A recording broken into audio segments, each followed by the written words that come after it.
할렐루야. 오늘은 이 선교의 역사와 흐름을 통해서 왜 우리가 중동과 북아프리카와 유럽인가 이것들을 살펴보기 원합니다. 정말 너무나 유명한 인물들입니다. 제가 믿기로는 이 모든 사람들의 이 이야기들, 하나님께서 써가신 이 이야기들 가운데 그 삶 자체에 하나님께서 주신 그 기름 부으심이 있다고 믿습니다. 네, 이 스토리에 보면은 실제로 하나님의 그 기름 부으심들이 막 우리가 느껴지잖아요. 그렇기 때문에 그 이야기를 하는 사람들에게서 이 받는 기름 부으심을 통해서 이 나에게도 동일하게 그 기름 부으심이 흘러가고 나에게도 또 그런 감정들이 일어나는 거잖아요. 그래서 우리가 막 앞에서 간증하면 do it again. 나에게도 그런 일이 있게 하여 주시옵소서. 나는 그런 짬이 안 되고 나는 그것이 안 될 것 같더라도 내가 믿음으로 주님 나에게도 이런 일들이 일어나기 원합니다. 우리가 했을 때에 이런 일들이 일어나는 줄 믿습니다. 우리가 오늘 나눌 이 분들에 대해서는요, 간접적으로 영향을 받지 않은 사람들이 사실은 하나도 없습니다. 그분들이 계셨기 때문에 우리가 여기 있고, 또한 우리가 그 길을 가고 있기 때문에 마지막 성교의 완성이 이루어진다고 믿습니다. 아멘. 이 앞서가신 분들을 바라보면서 지금 나와 너무 큰 괴리감이 막 생기기도 합니다. 하지만 가는 방향이 우리가 함께 가는 길이 맞다면, 방향이 올바르다면 그럼 우리 계속 가면 되는 것입니다. 포기하지 않고 믿음으로 달려간다면 하나님께서 이분들과 같이 놀라운 그 영광의 자리까지 인도하실 줄 믿습니다. 하나님의 사람의 이 기름 부음이 이 사람들, 그리고 또 우리가 존경하며 바라보는 우리 또 모델들 있지 않습니까? 그런 모델들의 이 기름 부음이 임파트 되기를 축복합니다. 우리는 선교하는 교회입니다. 아멘. 그렇다면 우리가 그냥 선교하는 교회다 라고 말만 하고 알고 있는 것이 아니라 우리 선교하기 때문에 어떻게 이 선교의 역사, 하나님의 역사가 하나님이 어떻게 이 시대를 그리고 마지막 때를 완성해 오셨는지 우리는 알아야 되는 거죠. 어떤 하나님의 사람들이 하나님의 역사를 이끌어왔고 이끌어갔고 지금 마지막 이 정점을 찍고 있는 이 지금 어떤 때를 준비하고 있는지 우리는 동일하게 우리에게도 이 어떻게 준비를 해야 되는지 오늘 이 준비한 선교의 역사를 통해서 함께 보기 원합니다. 첫 번째로는요, 선교의 시작과 하나님 나라입니다. 함께 우리가 읽어볼까요? 시작. 인류의 역사 가운데 가장 놀랍고도 위대한 선교사는 예수님 자신이시다. 아멘. 인류의 역사 가장 놀랍고도 위대한 선교사는 예수님 자신입니다. 아멘. 사랑하는 여러분, 이것이 우리의 가장 큰 주제입니다. 맞습니까? 우리가 너무 잘 아는 것처럼 선교사는 사람의 머리에서 나온 것이 아니죠. 예수님이신 이 하나님이신 예수님이 이 땅에 선교사로 온 거잖아요. 하나님이신 예수님이 이 땅에 오신 거니까. 그렇다면 우리의 전략은요, 우리가 첫 번째로 바라봐야 될 것이 바로 예수님의 모형입니다. 우리가 어떻게 예수님처럼 닮아갈 것인가, 우리가 어떻게 예수님처럼 살아갈 것인가, 그것이 모든 것의 기초입니다. 왜냐하면 예수님이 먼저 이 땅 가운데 그 하늘의 모든 그 영광들을 다 버리시고 우리를 위해 오셨기 때문입니다. 하나님은요, 하늘에 있는 그 많은 영광들을 다 버리고 오셨습니다. 그리고 앞으로 나누게 될 분들도요, 바로 이 예수님을 닮아가며 예수님의 사역을 따라가는 그 삶을 살아가셨고, 예수님의 성품과 그 인격과 그 사역들을 닮아가셨던 이 사람들을 통해서 이 하나님 나라가 지금까지 그리고 온전히 이루어지게 될 것입니다. 그렇기 때문에 우리는 가장 먼저 기억해야 될 분이 바로 예수님입니다. 아멘. 다음입니다. 시작. 선교의 핵심은 제자들을 세우고 그들로 선교 사명을 살도록 도전하는 것이다. 아멘. 세 번째, 시작. 선교는 많은 사역 가운데 하나가 아니라 모든 사역을 통해 집중하라고 교회에 주신 사명이며, 이 사명을 명령으로 주신 것이 The Great Commission 지상 대명령이다. 네 번째, 시작. 선교는 이 지상 대명령을 감당함으로 하나님의 나라 킹덤 오브 갓을 이 땅에 이루어 왕을 영접하는 것이다. 아멘. 우리가 이 킹덤 오브 갓이 이 하나님의 나라라고 막 생각할 때예요. 우리가 좀 착각하는 부분이 Nations of God, Nations of God이라고 이렇게 착각할 때가 많습니다. 많은 이 나라들이 함께 막 연합하는 거 나쁘진 않죠. 근데 이 개념이 어떤 개념이냐면 이 세상의 개념인 거죠. 이 United Nation, 이게 유엔 같은 그런 개념으로 우리가 약간 믹스돼서 생각하는 경향이 있다는 거죠. 그런데 하나님의 나라는요, 그것이 아닌 거죠. 하나님의 나라는 왕이 오시는 것입니다. 아멘. 왕이 오셔야 하나님의 나라가 세워지는 거예요. 하나님의 나라의 그 왕, 전 우주의 그 왕께서 오셔서 그 왕국을 바꿔버리는 것입니다. 그 왕이 오실 때 그냥 오시지 않습니다. 그 왕이 오실 때 어떤 일이 일어납니까? 반드시 있어야 될 일이 있습니다. 왕이 오시면요, 전쟁이 일어납니다. 왜냐하면 이 왕국을 대적하는 하나님의 왕되심을요, 예수 그리스도가 왕되심을 대적하는 그 세력들이 이 땅에 무수히 많기 때문에 그렇습니다. 우리 안에 하나님이 오든 이 세상에 오든 이 대적하는 영들이요, 항상 있다는 것입니다. 하나님의 나라를 대적하는 영들이 있기 때문입니다. 우리가 이해해야 될 것이 있습니다. 지금 이 선교의 완성을 왜 하고, 지금 왜 하냐고 우리에게 물었을 때요, 우리의 대답은요, 바로 한 가지밖에 없습니다. 왕이 오실 길을 예배하는 것, 왕이 오는 것, 왕을 영접하는 것입니다. 세상의 왕 되신 주님께서 오셔야 이 모든 것이 끝나는데, 끝나지 않습니까? 왕이 오시면 끝납니다. 근데 이 세상은요, 그냥 호락호락하지 않습니다. 원수들은 절대로 이 왕국을 빼앗기고 싶지 않습니다. 빼앗길 생각도 사실은 별로 없는 것 같아요. 뭐 두려워 떨 수도 있겠죠. 갑자기 자기가 이 잡은 그 왕권을요, 누가 내어주고 싶겠습니까? 사실은 이 통치권을 이 마귀가 내어주고 싶겠습니까? 어떻게 자기가 이걸 취했는데 내어줄 이유가 없다는 것입니다. 그래서 이 왕국의 전쟁 가운데 우리가 준비하는 것이 바로 왕을 영접하는 것. 왕 대신 예수 그리스도가 이 땅 가운데 오는 것을 우리가 오시도록 길을 여는 것입니다. 할렐루야. 다음입니다. 선교의 역사입니다. 우리는 선교하는 교회입니다. 아멘. 그러면 이 선교란 무엇이고 선교하는 교회가 무엇인가? 이 선교적인 이 사명을 받는 것입니다. 교회가 이 선교의 사명을 주님께 받아서 성령님과 동행하는 교회. 이것이 첫 번째 저희들이 말하는 선교하는 교회입니다. 저희들이 하고 있는 거죠. 우리가 말하는 것처럼 work with God, do His will. 성령과 동행하면서 이 선교적 사명을 이루는 것입니다. 사랑하는 여러분, 왜 우리가 중동과 북아프리카입니까? 북한도 있고 동남아시아도 있고 중앙아시아도 있고 뭐 여러 나라들이 있는데 왜 우리는 지금 중동과 북아프리카 선교를 하고 있습니까? 이유가 크게 없습니다. 왜냐하면 주님께 받은 사명이기 때문에 그렇습니다. 할렐루야. 주님께서 사명으로 우리에게 주셨기 때문에 우리가 중동과 북아프리카에 있는 것입니다. 사랑하는 여러분, 포도원 주인은 예수님이십니다. 맞습니까? 그래서 포도원 주인이 맡겨준 그 땅을요, 우리가 잘 관리하면 되는 것입니다. 그래서 우리가 지금 이곳에 있는 것입니다.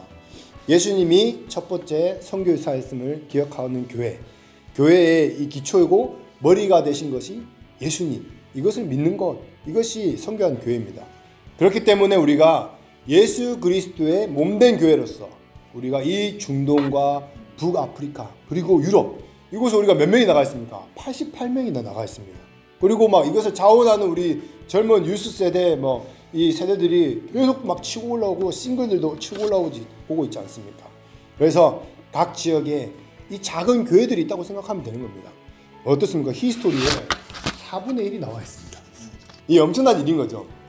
각자 이 하나의 몸이라고 우리가 생각하면 되는 것입니다. 이것이 선교하는 교회의 모델이 되는 거죠. 선교적인 교회, 선교적 사명을 감당하고 있는 교회. 튀니지에, 그리고 이집트에, 요르단에, 그리고 터키에, 모로코에 있는 것입니다. 아멘. 예수 그리스도가 머리가 된 교회 가운데 하나로 연결되어 있는 줄 믿습니다. 그래서 선교하는 교회를 통해서 확장되어지고 교회를 세운 제자들이 주신 이 마지막 명령, 그러므로 너희는 가서 모든 족속으로 제자를 삼으라, 이 말씀에 따라서 열방으로 나아가는 이 교회가요, 선교하는 교회인 거죠. 그리고 마지막으로 이 사명을 위해서는요, 어떤 대가지불도 감수하고 교회의 이 존재의 목적, 그 집중하는 이 교회가요 바로 선교하는 교회입니다. 대가지불. 그런데 우리가 다시 생각해야 될 부분이 있습니다. 우리가 이 대가지불이라고 할 때 타협하는 부분들이 있는데, 그것이 뭐냐면요, 나의 영적인 활동을 위해서, 나의 신앙을 위해서 어떻게 합니까? 내가 싫어하는 거, 이거는 좀 미뤘으면 하는 것들을 포기하는 것을 대가지불이라고 생각합니다.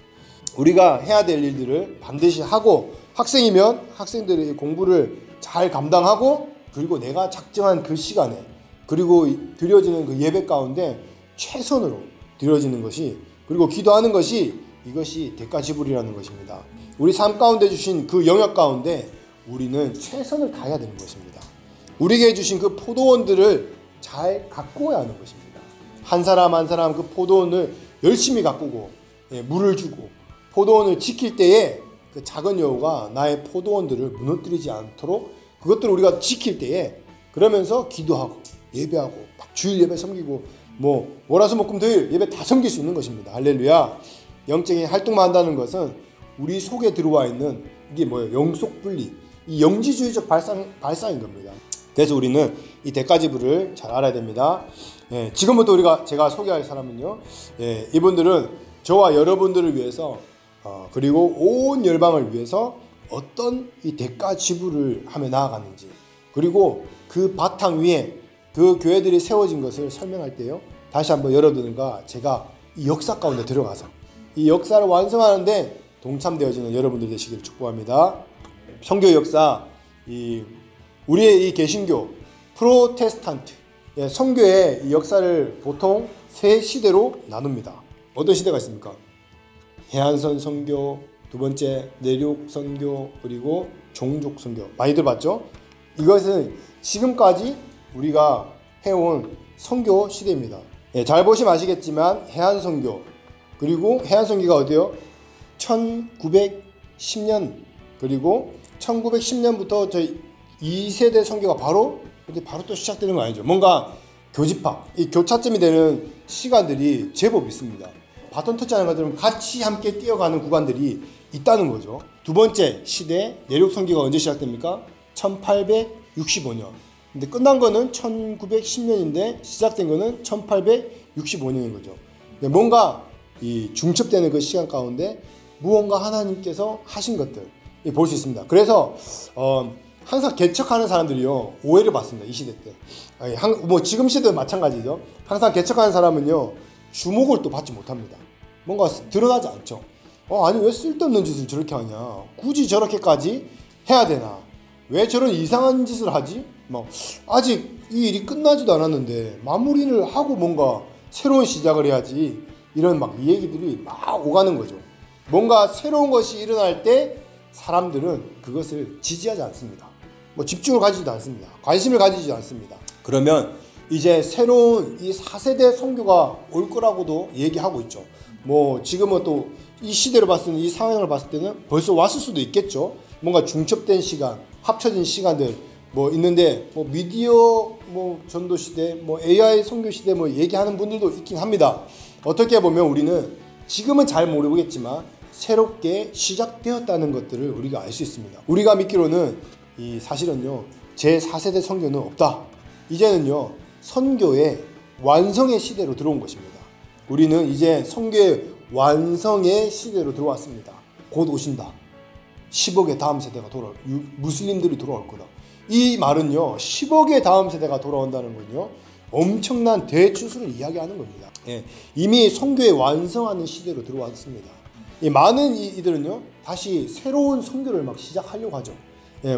다른 어떤 선교사들은요 여기 지역이 막히니까 또 다른 새로운 선교를 시작하려고 또 움직입니다. 그리고 또 다른 팀들을 개척하고요, 또 다른 단체를 만들고 그렇게 하고 있습니다. 이제 우리는요 어떻게 이 선교를 끝낼 것인가, 이것들을 고민하고 어떻게 마무리 지을 것인가, 이것들을 우리는 고민하고 기도해야 됩니다. 그래서 우리가 이것들을 준비하면서 하나님 앞에 나아가야 되는 시기라고 믿습니다. 아멘. 그러면 이 1세대 선교, 이전에는 선교가 없었냐? 있었습니다. 이 이전의 시대에 활발하게 했던 선교가 뭐냐면 캐톨릭 선교였어요. 이 캐톨릭 선교가 있었습니다. 그런데 우리가 사실은 캐톨릭 이름이 약간 좀 이 안 좋은 시선을 가지고 있습니다. 그런데 식민지를 또 막 확장하는데 옵잡이 짓을 했다 이런 생각들을 가지고 있는 부분들이 있습니다. 그 당시에 식민지 개척의 시즌들이 막 열리면서 예수회의 이 선교사들이, 이 카톨릭 선교사들이 그 안으로 같이 들어가게 되는데, 어떻게 됩니까? 여러분 이 영화 아시지 않습니까? 그 미션. 이때 이 카톨릭의 이 선교사들의 관점들이, 이 가치관하고 이 관점들이요 달랐기 때문에 이런 선교를 했던 거예요. 왜냐하면요, 이분들이 어떤 선교를 했냐면 이 아마존 오지에 들어가지고 한 내용인데요. 갔더니 이들이 막 다 헐벗고 있고요, 다 내놓고 다니고, 교육도 없고, 그리고 윤리도 없고, 너무 시대적으로 차이가 나 보이는 게 보이는 거죠. 그래서 뭐 저런 데서 어떻게 살 수 있을까? 진짜 저건 아니다. 하나님께서 이 귀하게 만든 우리를, 이 존귀한 존엄한 우리를 어떻게 동물과 같이 살 수 있냐? 그러면 안 된다. 그런 생각을 가지고 이들은요, 그 지역에 들어가서 가르치고 입히고 먹여주고 병원을 세워주고 병을 고쳐주고 이 일들을 했던 거예요. 사실 그것을 통해서 식민지가 또 확장되는 것도 맞습니다. 우리가 사실은 부정하고 부인할 수는 없죠.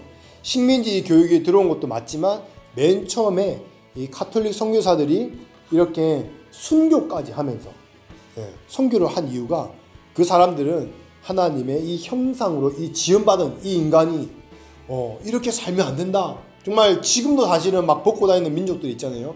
어떻게 같은 동일한 시대인데 저렇게 못 살 수 있지? 어디에는 진짜 희양 찬란한 이 건물들이 지어지고 막 이제 날아다니는 택시까지 타고 다닌다고 그러는데 저기에는 다 벗고 창만 들고 뛰어다니고 있어. 너무 미개인처럼 보이잖아요. 이상하잖아요.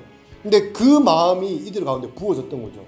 하나님께서 지어준 그 존귀한 자들이 누려야 될 것들이 있는데, 특권들이 있는데 왜 그곳에서는 하지 못하는가?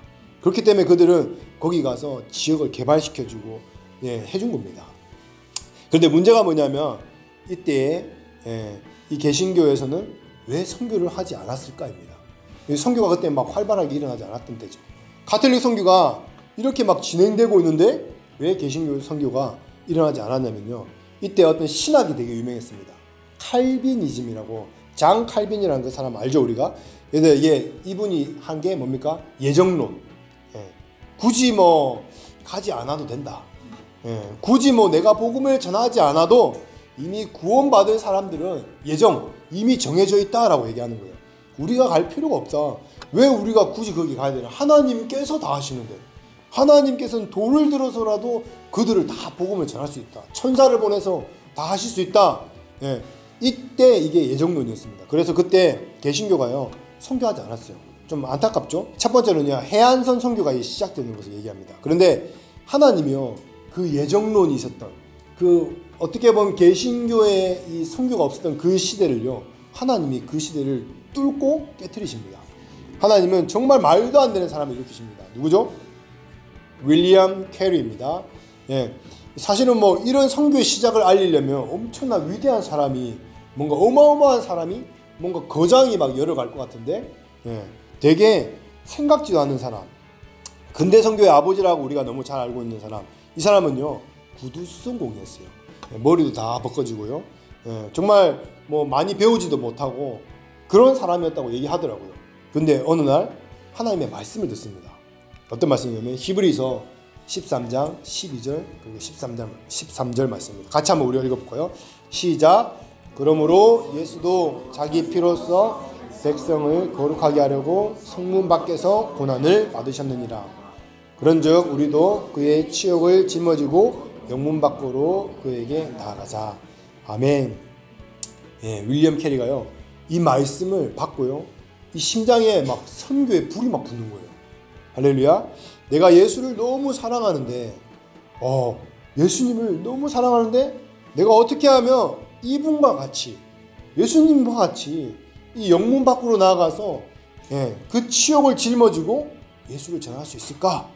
그러면서 지도를 걸어놓고, 이 지도인 거죠? 아까 전에 나왔나요? 지도를 걸어놓고 준비하기 시작합니다. 어떻게 이 선교를 완성할 수 있을까? 그래서 이 윌리엄 캐리가 책을 씁니다. 이 책이요, 뭐 엄청난 어마어마한 영향을 미치게 됩니다. 사람들 안에서 카톨릭만 하던 그 선교에서 처음으로 개신교에서도 이 종교개혁 이후에 뭔가 마음에 불이 일어나기 시작하는 거죠. 예, 책 제목이 엄청 긴데 이방인들을 구원하기 위해 기독교인들이 강구해야 할 수단들을 찾아봄. 예, 이것이 이 책 제목입니다. 이게 되게 유명한 일화가 있습니다. 어느 날 이 윌리엄 캐리가요, 이 목사님들의 모임에 갑니다. 그래서 잠깐 이 말할 수 있는 시간, 발언권을 이 윌리엄 캐리에게 주는 거죠. 그래서 목회자분들에게 얘기합니다. 사랑하는 여러분, 우리가 복음을 전해야 될 다른 나라들이 있습니다. 우리가 복음을 전해야 될 나라들이 있습니다. 라고 할 때에 어떤 한 목사님이 이렇게 일어나서 얘기합니다. Young man, sit down. 젊은이 앉게나. 하나님이 구원하려고 한다면 돌들도 할 수 있을 것이에요. Young man, sit down. 이렇게 얘기합니다. 예. 왜냐하면 이때 유명했던 그게 신학이 뭐라고요? 예정론. 칼빈의 예정론입니다. 그래서 돌들이 다 할 거야. 하나님의 뜻대로 다 할 거야. 하나님께서 하시고자 하고 하나님이 계획하셨던 그것이 아니었다는 것입니다. 예, 그래서요 윌리엄 캐리는요 멈추지 않습니다. sit-down 하지 않습니다. 어떻게 합니까? rise. 오히려 일어나가지고요. 예, 어디에 다시 나아갑니까? 인도로 나아갑니다. 그때 나이가요 윌리엄 캐리는요 32살입니다. 윌리엄 캐리는요 40년 동안 인도에 가서 돌아오지 않습니다. 한 번도 돌아오지 않았어요. 예, 그리고 이 한 사람의 순종을 통해서 어마어마한 선교사들이 일어나는 거죠. 그 당시에 나갔던 선교사들의 평균 수명이요 2년 정도였습니다. 뭐 캐톨릭 선교사가 있었기 때문에 통계가 당연히 있었죠.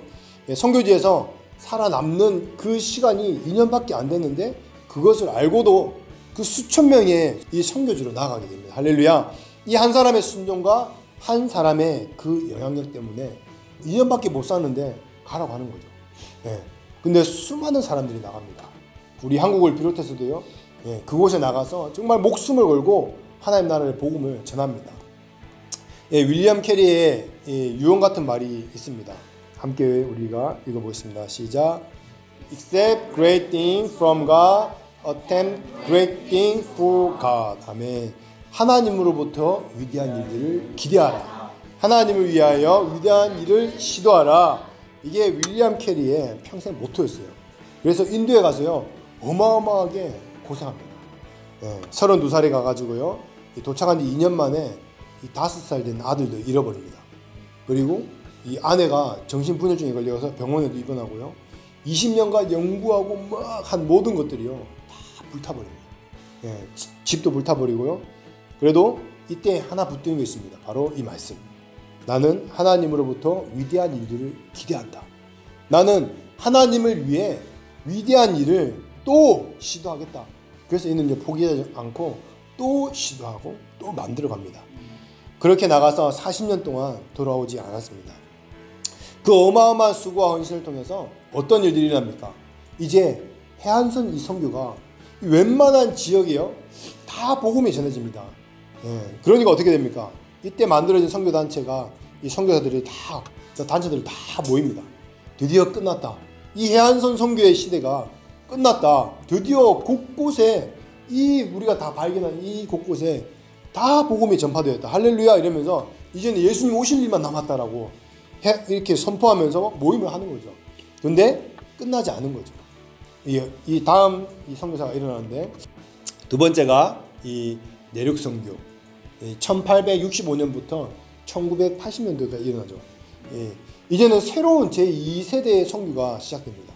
위대한 선교의 아버지라고 불리는 이 위대한 선교를 열어가는 허드슨 테일러가 나타납니다. 이분은 중국 선교사였죠. 그런데 기록에 보면 중국 선교를 마치고 영국에 돌아올 때요, 이 사람이 강단에 섰는데 영어를 다 까먹었다고 하더라고요. 허드슨 테일러가 이런 말을 했습니다. 나는 중국 사람과 똑같이 살겠다. 그래서 이 변발을 하죠. 가운데 사람이 저 머리 이렇게 쫙 미는 거, 황비용처럼 하는 거 있잖아요. 그걸 변발이라고 그럽니다. 수염도 기르고 똑같이 입고 똑같이 이는요 살아냈습니다. 그래서 그는 우리의 성육신의 선교, 모델이 된 거죠. 허드슨 테일러의 이 초기 중국 신자들이 이 나중에는 어떻게 되냐면 백투 제루살렘의 이 비전을 품고 나아가는 사람들이 됩니다. 그랬을 때 어떤 일들이 일어나냐면 이걸 통해서 어마어마한 선교사들이 일어납니다. 중국에요 막 1000명 이상의 선교사들이 막 일어나고 막 엄청난 이 신자들이 막 돌아오고 막 그렇게 되는데 그런데 이 많았던 선교사들이요 사실은 600명 이상 다 죽습니다. 어떤 일이 있냐면 그 우리 한국에서 제일 가까운 인천에서 제일 가까운 그 반도 하나 있잖아요. 그 산둥반도라는 그 지역인데 그 지역에서 이 의화단 사건이라고 외세 일들 그냥 외국 것들은 다 죽이겠다. 막 그냥 철도 이런 거 다 깔아줘도 다 부셔버리고 막 그렇게 그런 일들을 하는데요. 이 사람들이 이제 외국인들이 이 사람들을 뭐라면 무술하는 사람들이어가지고 이 사람들 복수라고 이렇게 얘기하는데 이 사람들이 뭐 이게 무술하는 집단들 많잖아요 중국에는. 그래서 그 사람들이 막 그런 일들이 막 난동을 일으켰던 거죠. 이 세력을 통해서 이 크리스천들이 다 순교를 당하게 됩니다. 막 엄청난 불이 막 일어났는데 외세 이것들은 진짜 이거 우리를 멸망시킨 것들이다 이러면서 싹 다 그냥 다 죽였던 거죠. 그래서 엄청난 순교의 피가 그 땅 안에 뿌려집니다. 그러면서 그때 허드슨 테일러가 엄청난 고민에 빠지죠. 이런 일들을 당했으니까 내가 정말 맞는 일을 하고 있는 걸까? 내가 이 젊은이들의 죽음을 알고도 선교사를 동원하는 게 맞나? 이 젊은이들을 이렇게 죽여가면서 자기가 한 것처럼 느낄 거 아니에요. 근데 이 일이 맞나? 이들을 일으키는 게 맞나? 이런 고민에 빠집니다. 그리고 그 고민 가운데 쓰는 글 내용이 하나가 있습니다. 내게 이 1000파운드의 돈이 있더라도 나는 이것을 중국을 위해서 쓸 것이고 내게 1000개의 목숨이 있더라도 나는 중국을 위해서 사용할 것이다. 그것을요 이 허드슨 테일러가 이 어마어마한 일들을 일으키는데 영향을 주는데 사용받습니다. 어떤 일이 나면요 우리가 많이 들었죠. 캠브리지 7. 지금 같으면 이 인물들이요 뭐 삼성 그룹의 뭐 이 재벌 2세, LG 그룹의 재벌 2세, 국무총리의 2세, 뭐 권력들을 가진 자들, 막 그때는 권력이 사실 돈이기도 했으니까 이런 자들이요. 이 사람 7명 전부 다 그런 사람들이었어요. 이 사람들이 7명이나 선교사로 헌신하게 됩니다. 그래서 우리가 캠브리지 이게 7이라고 부릅니다. 특별히 이 영국의 이 웩을 창시한 이 시티 스터드 이분이요 웩을 창시했는데 이분이 만약에 하나님의 아들이 나를 위해서 죽었다면 내가 하는 어떤 희생도 희생이라고 부를 수 없다. 이 마인드로 이 사람이 웩을 세웠습니다. 웩이 처음 시작할 때 웩은 철저하게 페이스 미션. 이 사람들은요 재정을 이야기하지 않아요. 그리고 절대로 힘든 거를 얘기하지 않습니다. 왜 그랬습니까? 내가 만약 하나님의 아들이 나를 위해서 죽으셨다면 그 죽으심에 대해서 내가 하는 어떤 희생도 희생이라고 말할 수 없다. 이 믿음과 이 정신 때문에 그들은요 페이스 미션. 하나님께서 채워주신다. 하나님께서 도와주신다. 하나님께서 건져주신다. 이 믿음을 가지고 선교했던 것입니다. 그렇게 해서 선교의 무브먼트가 이 웩을 통해서 제2시대의 내륙 선교 시대가 열립니다. 특별히 이제 막 이 불이 막 어디로 가냐면요 미국으로 갑니다. 윌리엄 보던이라는 사람들이 있습니다. 우리나라에도 막 어떤 게 있습니까? 서울 우유, 뭐 남양 유업, 막 이런 큰 우유 회사들 있잖아요. 이 우유 회사 그런 대부호의 아들이었던 거예요. 이 사람은. 그는요 고등학교에 이렇게 졸업하고요 이 16살 때 부모님이 세계 일주를 시켜줍니다. 이 아프리카하고 중동하고 아시아하고 여러 나라를 다니면서요 벌벗고 굶주린 사람들을 많이 봅니다. 그래서 중국에서요 이 회교들을 만납니다. 그리고 이슬람 사람들을 만나게 되는 거죠. 이 중국에 어마어마하게 핍박받는 그 우르무치 지역이 있잖아요. 그 중국 회교들을 만나는데 거기에서요 윌리엄 보던이 이 민족을 마음에 품게 되는 거죠. 내가 이 회족을 위해서 내 인생을 바치겠다. 그래서 그가 다시 돌아가서 이 예일대 학교에 들어가고 그리고 예일대 졸업하고 그리고 그 프린스턴 신학교에 가가지고 신학을 끝내고 어디로 가냐면 이집트로 갑니다. 이집트로 가가지고 아랍어를 내가 배워서 거기 중국으로 들어가겠다. 그 마음으로 그리고 25살 때 이집트에서 죽습니다. 사실 안타깝죠. 16살 때, 그리고 엄청난 부자의 아들이, 진짜 막 다 할 수 있는데 16살 때 그 마음을 품고, 그리고 선교사로 헌신해가지고 또 9년, 총 9년 만에 죽는 거죠. 뉴욕에 막 신문사들이 난리가 난 거예요. 우리 한국도 막 그러잖아요. 막 유명한 이 기업, 만약에 삼성의 이 자녀들이 죽었다 이러면 신문에서 막 대서특필하잖아요. 막 크게 글자 내가지고 막 죽었다고. 근데 이곳에서도요, 미국에서도 말합니다. What a waste. 이런 낭비가 어디 있냐. 이렇게 유능한 사람이, 촉망받는 청년이, 장래가 이 유망한 청년이 저 이집트까지 가가지고 아랍어를 배우다가 죽었네? 이 세상의 시선이었습니다. 정말 이게 세상이 바라보는 눈이었던 거죠. 이때 윌리엄 보든이요, 이 성경책에 적혀 있었던 것이 하나 있었습니다. 이 성경책을 윌리엄 보든이 죽고 나서 이 부모님이 이 성경책을 받아봅니다. 그 어머니가 이 성경책을 이 앞장을 딱 열어봤는데 이 세 문구와 세 글귀가 이 앞장에 써 있었던 거죠. 첫 번째는요, No reserves. 남기지 않으리, 아끼지 않으리. 그리고 그게 날짜가 또 적혀 있었어요. 그리고 또 다시 그 책을 닫습니다. 그리고 두 번째, No retreat. 이 날을 쓰면서도 어떤 날이 적혀 있었냐면, 이날에도 날짜가 쓰여 있었는데, 이날에는 아버지가 돌아가신, 그리고 형제들을, 그 형제가 말한 거죠. 아버지 돌아갔으니까 이제 돌아와가지고 같이 우리 회사를 세워가자, 함께 이 일들을 만들어가자, 우리 기업을 이어가자, 이렇게 말하는데, 이는요 얘기합니다. No retreat. 이는 나는 돌아서지 않겠다 라고 얘기합니다. 그리고 세 번째 문구가요, No regret. 나는 후회하지 않습니다. 후회하지 않겠다 했을 때 이 사람이 뇌수막염에 걸려가지고 정말 얼마나 오래 살고 뭐 언제 죽을지 모르는 그 삶이 있었는데, 이 사람이 No regrets, 나는 후회하지 않으리, 이 말을 써놓습니다. 이 세 가지 단어가 다시 이 사람들에게 알려주는 거예요.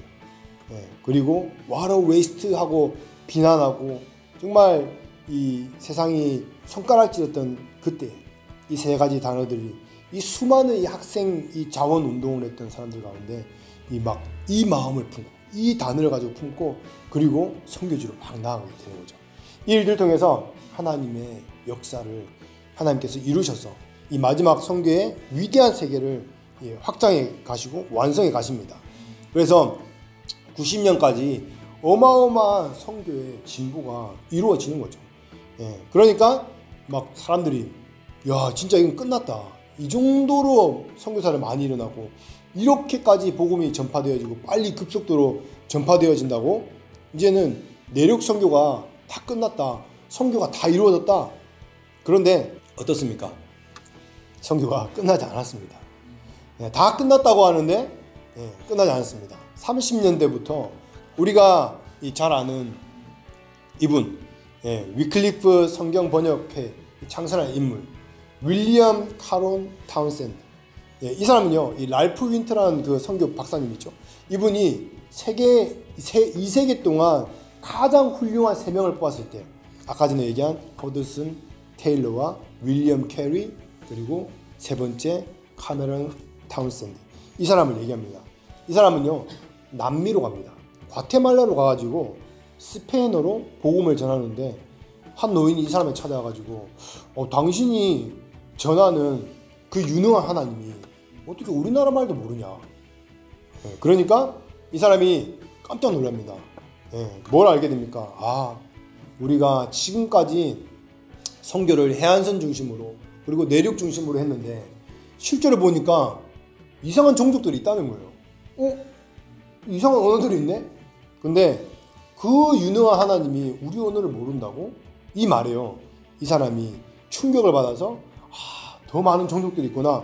그래서 미전도 종족, 이 시대가 이때 새롭게 열리게 되는 것입니다.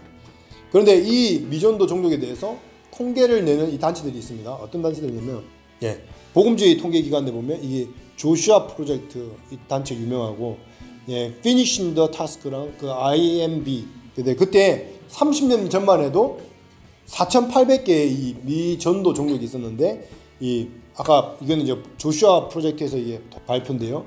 또 이게 UUPG라고 Unengaged, Unreached People Group, 이게 완전 전도가 들어가지 않은 지역들, 터치되지 않은 지역들, 이 지역들이 이제는 몇 개 남았다고 얘기하냐면 이제 그 전에 얼마 있다고요?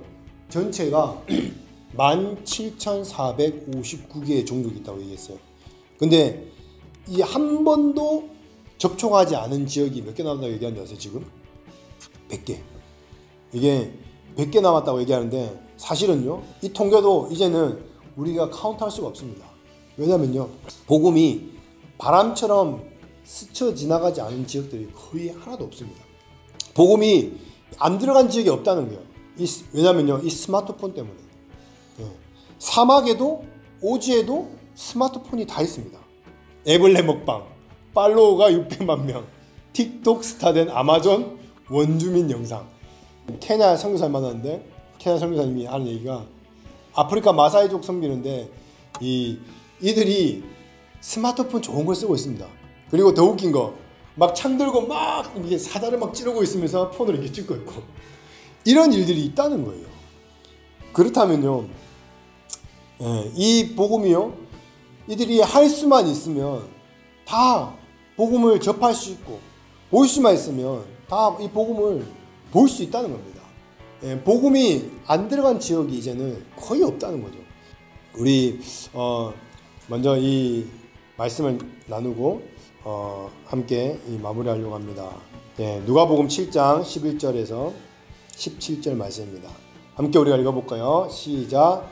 그 후에 예수께서 나인이라는 성으로 가실새 제자와 많은 무리가 동행하더니 성문에 가까이 이르실 때에 사람들이 한 죽은 자를 메고 나오니 이는 한 어머니의 독자요 그의 어머니는 과부라.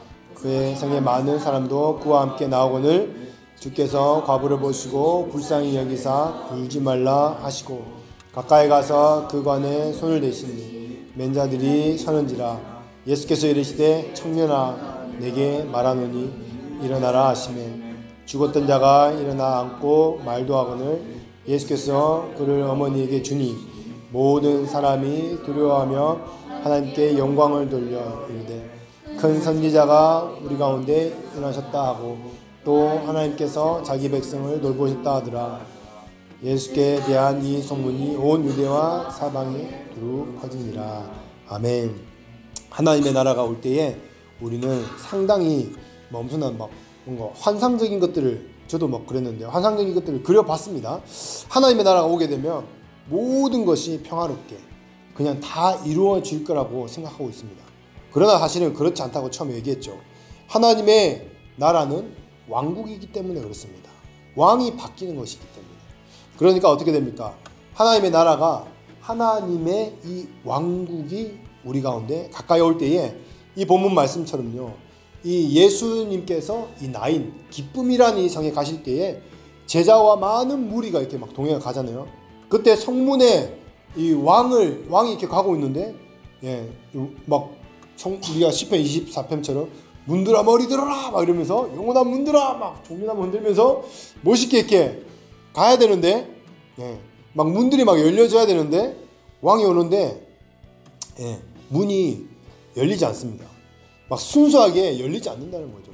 예수님이 와도 대적하는 세력이 있다는 겁니다. 지금 예수님이 생명으로 오시니까 무엇으로 이 사단마귀가 대적합니까? 죽음으로 관을 메고 이렇게 막 쫙 길문을 막는 거죠. 예수님을 대항합니다. 무슨 말이냐면 이 부분이 우리에게도 이 동일하게 이 마지막 이 선교를 끝내야 하는 이 시점에 이 남은 이 지역들, 선교지에도 일어나고 있다는 것입니다. 마땅히 왕을 영접해야 되는데 왕을 영접하는 것이 아니라 원수가 관을 메고 그 죽음으로 왕을 영접한다는 거죠. 그때 예수님이 뭐라고 하십니까? 첫 번째는 긍휼히 여기신다. 그리고 그 땅을 긍휼히 여기신다. 과부를 긍휼히 여기신다. 이 튀니 땅을 주님께서 긍휼히 여기십니다. 그리고 이 터키 땅, 우리 모로코 땅, 이집트 땅을 주님께서요 긍휼히 여기십니다. 과부를 불쌍히 여기시고 관에 손을 대시는 거죠. 사실은 그 시대 때만 해도 이 관이나 이 시체에 손을 대는 게 부정하게 여겼기 때문에 절대로 손을 대면 안 되는 거죠. 손에 대는 순간 거룩해야 되는 귀찮은 일들이 많이 생깁니다. 그러나 예수님은 이 관에 손을 대시고 청년아 내가 네게 말하노니 일어나라. 이 다음 절에 보면요 15절 16절에 보면 어땠냐면 죽었던 자가 일어나 말도 하거늘. 할렐루야. 예수님께서 그를 어머니에게 주시니 모든 사람이 두려워하며 하나님께 영광을 돌려 이르되 큰 선지자가 우리 가운데 일어나셨다 하고 또 하나님께서 자기 백성을 돌보셨다 하더라. 아멘. 이와 같이 우리 선교지에도요 이런 일들이 일어나게 될 것을 예수님을 선포합니다. 네, 우리 히스토리는요 10년 전만 해도 우리 베이스들이 요르단과 터키밖에 없었습니다. 그런데 지금 이집트, 튀니지, 모로코 이게 우연일까요? 어떻게 저 예루살렘 중심으로요 이 5,000km 중심으로 저렇게 막 마치 짠 듯이 이슬람의 강력한 이 나라들이 있다는 것을 우리가 볼 수 있습니다.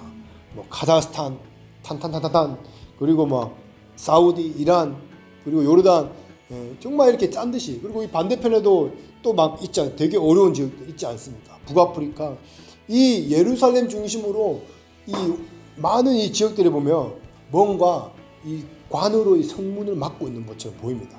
관이 나와서 너희들은 절대로 여기 올 수 없다. 절대로 왕은 못 온다. 못 들어온다.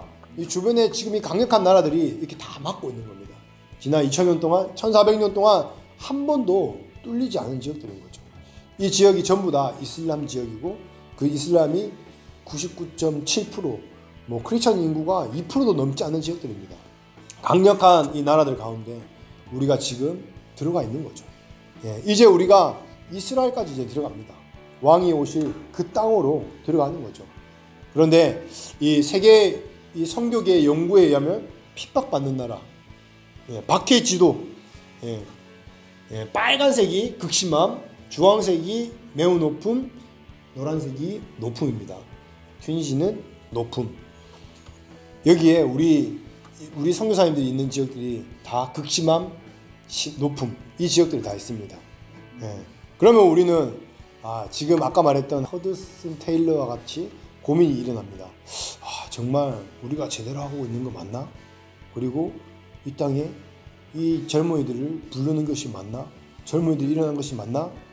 이슬람은 계속 동진하잖아요. 막 한국에도 지금 엄청나게 많이 풀어놨던데 복음은 계속 서진하고 있는데 그런데 왜 우리는 선교도 힘든데 다음 세대까지 해야 되는가? 통계를 보면 답이 빨리 나오더라고요. 한번 볼까요? 지금 한국 선교사가 이만큼 나가 있습니다.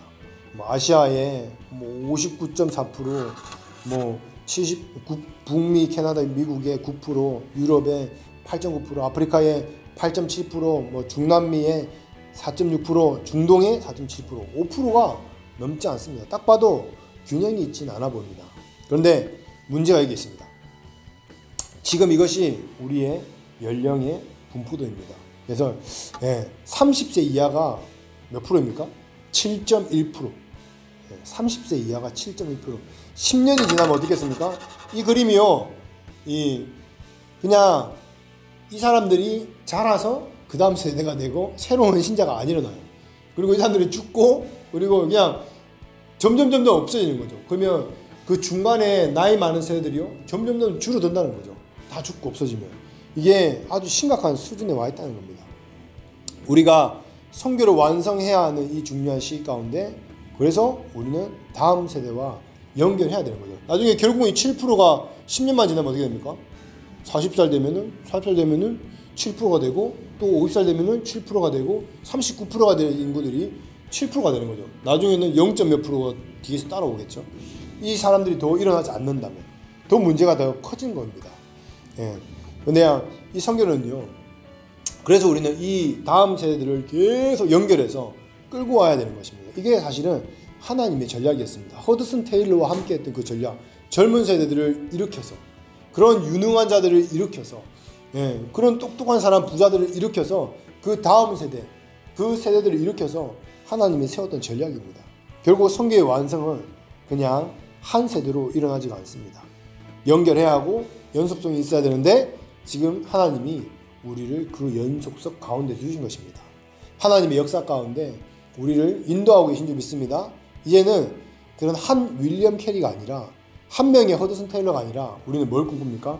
500명의 조슈아 세대, 500명의 윌리엄 캐리, 500명의 허드슨 테일러들이 일어나도록 우리가 믿음으로 선포하고 그렇게 하나님께서 그렇게 인도하고 계신 줄 믿습니다.